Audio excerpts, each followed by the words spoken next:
Was your chemistry with Stuart Scott instant? Did it take time for that to materialize? It did. It was instant. It was instant. It took a while for us to realize that we were a team. We would get our schedules month by month at ESPN back in the day. And so, like November would start and we'd go through it. And then around Thanksgiving, we'd get our December schedule. Sometimes they wouldn't release it until like just the day before December too. And everybody's looking around saying, "Can we make plans around here, please?" And then the December schedule would come out, and we would just look. You look for the Sports Center on the screen, the number of sports centers that you have, and then once you see the number of sports centers that you have, you'd scroll down to say, "Who am I doing it with?" And Stuart and I would keep opening up the schedule month after month after month and see that we were paired with each other more than anyone else.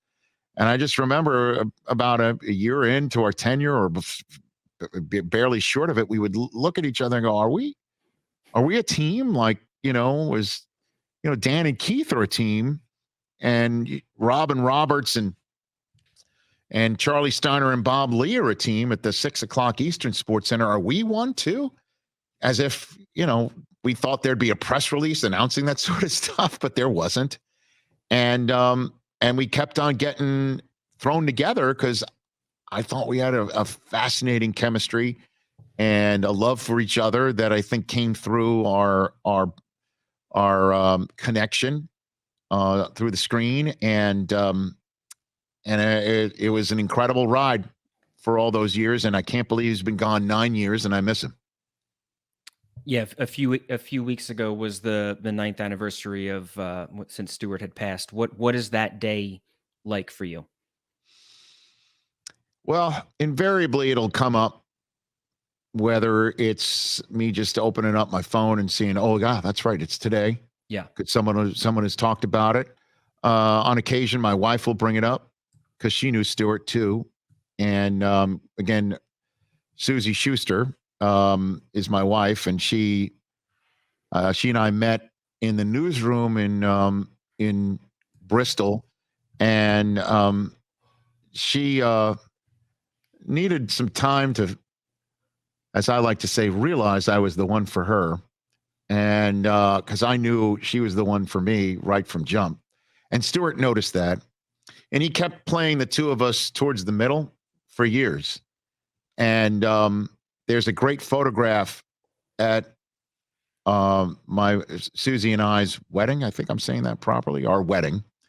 And Stuart's there, and he's looking at my ring, and he's holding my hand. He's got this smile on his face looking at me.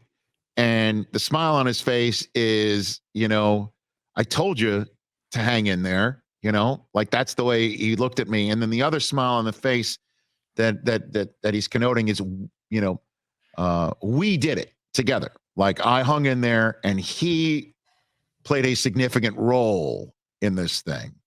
And, he and my wife had a great relationship, friendship as well.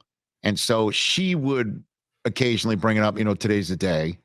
And it just, it's just unbelievable because he had such a love of life, and anybody that, met him, one of the first things that was obvious to anybody that would meet him is like, that's the guy from TV. That's the guy. It was nothing, no airs, no nothing. And he would always tell people, if you have kids, be there for them and things of that nature. He was always about, love and putting it out there and being pure about his personality and what he was all about. He didn't put on any airs ever. So it's just mind blowing to me that he's not around.